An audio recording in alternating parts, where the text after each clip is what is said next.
Welcome to Ask the First Selectman. Our guest, John Zagrodzky, is here to answer your questions, and we'll tell you how to submit your ideas and questions in just a moment. This questioner asked, a few years ago, there were plans to replace the Noroton Heights Railroad Station with a new station and a new pedestrian bridge. Whatever happened to that idea? So the idea is still there.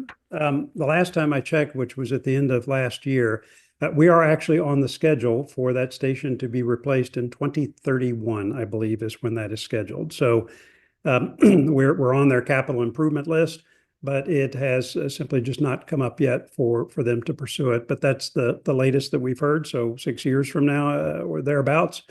One thing that's interesting about that is that my understanding from the station design is that they're trying to move away from having retail establishments in the station itself and try to just say, look, this really is about train access from a safe station and a place to wait in the event of inclement or cold weather, as opposed to having coffee shops and all of that stuff built into their stations. I think that'll be okay because certainly at Noroton Heights, once the Heights Crossing development is put in place, my understanding is there's going to be those kinds of establishments there that are close by. And of course, there's Gregory's Coffee just up the street. So there's places to get something before you board the train. But once they get it cleaned up, it'll be probably devoid of that type of thing. Interestingly, the train platform or the train kind of bridge replacement will be the most expensive part of that. ADA compliance requires a lot of improvements to that will add a fair bit of cost to this. Of course, all that's required by law. And we're just thankful that the Department of Transportation has our station on their improvement list. So once that gets done, I think it'll be great because we'll have all that new construction from Darien Commons and then shortly at Heights Crossing. And to marry all that with a newly designed Noroton Heights train station, that whole area is really going to look sharp. So we're looking forward to that change. If you have a question for our first selectman, just send it along to us and we'll be glad to ask it. Just email us at dariantv79@gmail.com. Okay. Number six. Two more. This second last one. So we're almost wrapped up here. Okay. Number six. Today on Ask the First Selectman, we are joined by our first selectman, John Zagrodzky. And an emailed question that was sent in to us. Are you planning to raise parking fees for railroad commuters? Why and where does the money go? And what's this new license plate reader technology that you're considering? Oh, for the parking and so great question. So just as an overview, we currently have hanging tags in our parking. It's not just at the train station parking. It's actually in multiple locations around town. Part of it's for commuters, but a lot of it's for merchant parking. So this would be parking for employees, that type of thing. Nobody likes hanging tags, and the plate readers that would be part of our potential solution, and I actually had a meeting about this today, are good enough that we could replace the hanging tags and just use the plate reader.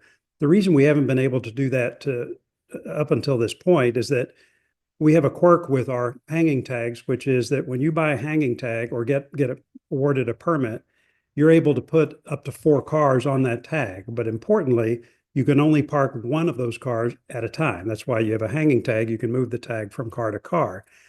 All the vendors that we had spoken to before were not able to accommodate that in their database, but Premium Parking can. And so what'll happen is you'll be able to register all your cars under your permit, and they'll be able to tell whether more than one license plate from that permit is parked on the lot at any one time. So that allows us to get rid of the hanging tags.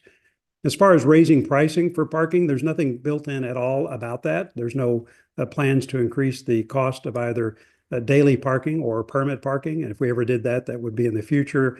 A lot of you will recall that certainly for Noroton Heights, and I believe for Darien, we raised the hanging tag annual permit fees from $400 to $475 plus tax. So it did get more expensive. And just given that recent increase, we don't plan to increase those costs at all.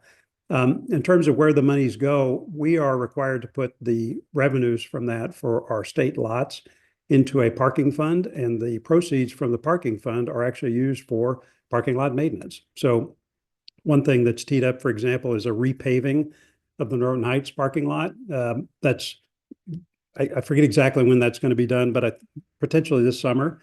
In any case, the proceeds for doing that come from our parking fund. So that's a quick overview. In terms of immediate next steps, I asked the premium parking guys today to provide us with a detailed plan as to what they would do to implement their new strategy. And we will be communicating obsessively about this going forward, because I know it's a change.